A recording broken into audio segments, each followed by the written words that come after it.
Pemirsa, pertemuan antara Presiden terpilih Prabowo Subianto dengan Ketua Umum PDI Perjuangan Megawati Soekarno Putri tampaknya segera berlangsung. Ketua Harian DPP Gerindra Sufmi Dasko mengatakan Prabowo dan Megawati tinggal mencocokkan waktu untuk bertemu. Bahkan menu makanan untuk pertemuan telah ditentukan. Sebelumnya Puan Maharani mengaku sudah membahas rencana pertemuan itu dengan Prabowo Subianto. Akankah PDIP bergabung ke pemerintahan Prabowo? Apa kemudian target Prabowo jika koalisi besar ini terbentuk? Untuk membahasnya telah bergabung pemirsa, ada sejumlah narasumber, ada pakar politik, yaitu ada Bang Slamet Ginting, kemudian juga ada Wakil Ketua Umum Partai Gelora, Bang Fahri Hamzah, dan juga juru bicara PDI Perjuangan, yaitu ada Mas Aryo Seno Bagaskoro. Selamat sore Bapak-Bapak semua. Selamat sore Mbak. Selamat sore. Pak Selamat. Pertama saya mau menuju ke Mas Aryo Seno terlebih dahulu. Apakah ini tanda pertemuan kita sudah dengar ini sekitar beberapa hari yang lalu PDIP khususnya Ibu Megawati akan bertemu dengan Prabowo Subianto. Apakah ini pertanda nantinya PDIP sudah akan bersatu dengan pemerintahan terpilih nanti Prabowo Subianto? Ya bukan ya, artinya kalau ini tanda, boleh dibilang sebagai tanda, ini adalah tanda bahwa hubungan komunikasi politik yang baik antar para tokoh bangsa, antar para negarawan, dan kemudian dalam konteks ini antara Ketua Umum PDI Perjuangan dan Ketua Umum Gerindra, ini komunikasi politiknya disadari bahwa interaksi selama ini berjalan karena landasan atas kesadaran berdemokrasi yang baik.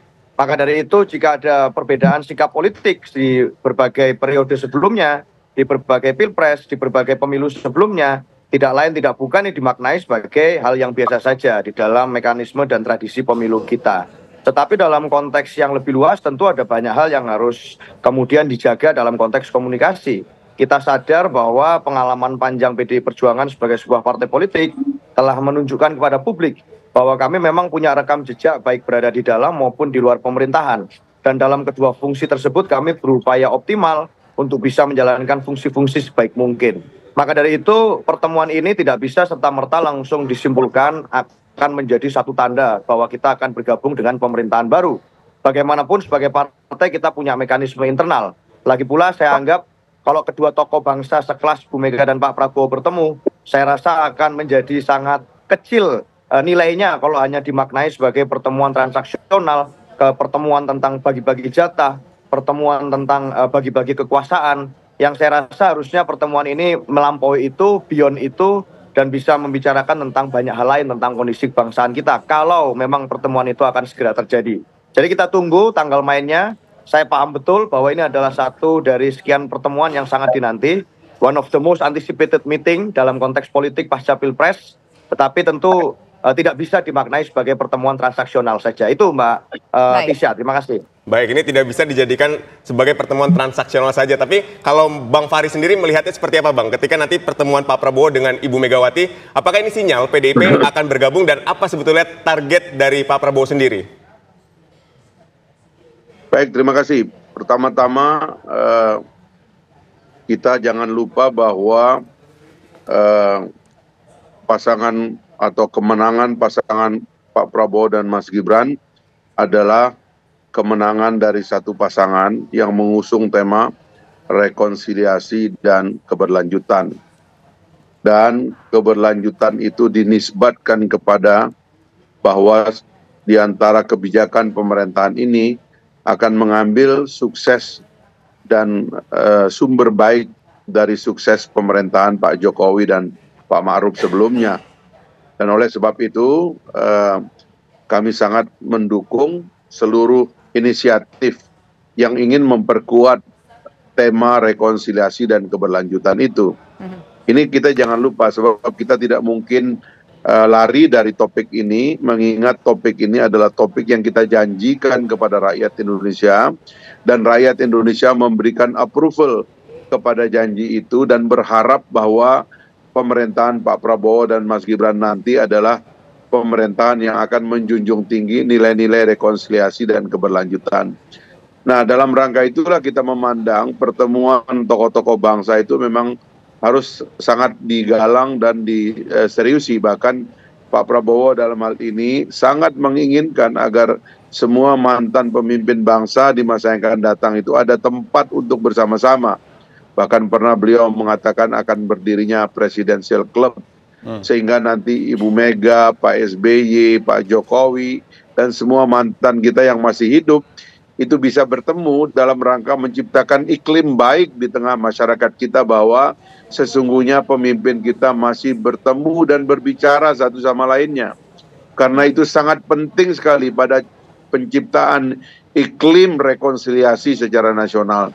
Saya kira ini hal yang menurut saya perlu disyukuri. Jadi apabila semua tokoh memang niat mau bergabung, itu memang menjadi bagian dari rencana di dalam tema rekonsiliasi dan keberlanjutan yang telah dimenangkan oleh rakyat melalui pasangan Pak Prabowo dan Mas Gibran yang didukung oleh Pak Jokowi ini. Saya kira itu, Pak. Oke, baik. Sekarang kita ingin menuju ke Pak Slamet Ginting terlebih dahulu. Pak Slamet Ginting, menurut Anda ini akan terjadikah pertemuan? Tapi kalau kita bicarakan terjadi pertemuan, pasti akan terjadi pertemuan. Tampaknya demikian begitu. Karena tadi disampaikan dari paket berita, Bang Sufmi Dasko mengatakan bahwa sudah ada menu makanannya loh yang mau dibahas atau yang akan dinikmati bersama-sama nanti ketika bertemu. Tapi kalau kita bicara soal konteks politiknya, apa sih yang akan terjadi untuk ketiga tokoh kita ini? Ada Pak Prabowo Subianto, kemudian ada Ibu Megawati, dan juga ada Joko Widodo di sana. Akan seperti apa agen politiknya? Bang Slamet. Ya, kalau kita lihat pidatonya Prabowo Subianto pada saat Kongres ketiga Partai Nasdem, itu kan sudah mengisyaratkan bahwa Prabowo akan merangkul semua partai politik. Nah, ini yang kemudian menjadi persoalannya adalah pada saat pemilu, terutama pada 14 Februari 2024, Sekjen PDIP Hasto Kristianto kan juga menyebutkan bahwa PDIP siap menang dan siap kalah. Kalau kalah kami siap beroposisi terhadap pemerintah yang berkuasa. Dan ini mengingatkan kita pada 2004-2009 di mana PDIP menjadi oposisi dan hasilnya adalah pada 2014 menang pemilu presiden maksud saya. Dan ini dikatakan bahwa oposisi bukanlah hal yang kemudian menakutkan, tapi ini oposisi adalah bagaimana pihak-pihak itu bisa menjadi pengawas, bisa menjadi penyeimbang kekuasaan. Kalau semuanya dirangkul, lagi-lagi kemudian menurut saya publik akan kecele lagi, akan merasa dibohongi lagi setelah Nasdem yang di koalisi perubahan bersama Partai Kebangkitan Bangsa dan Partai Keadilan Sejahtera bergabung juga dengan Koalisi Indonesia Maju. Rakyat kemudian akan bertanya lagi ketika PDIP juga akan masuk ke dalam koalisi pemerintahan Prabowo Subianto. Lalu bagaimana rakyat akan bisa mempercayai partai politik ketika di dalam pemilu, di dalam kampanye pemilu begitu bersemangat bahwa siap menang, siap kalah, dan siap berada di luar pemerintahan. Lagi-lagi jangan salahkan kalau rakyat akhirnya merasa dibohongi.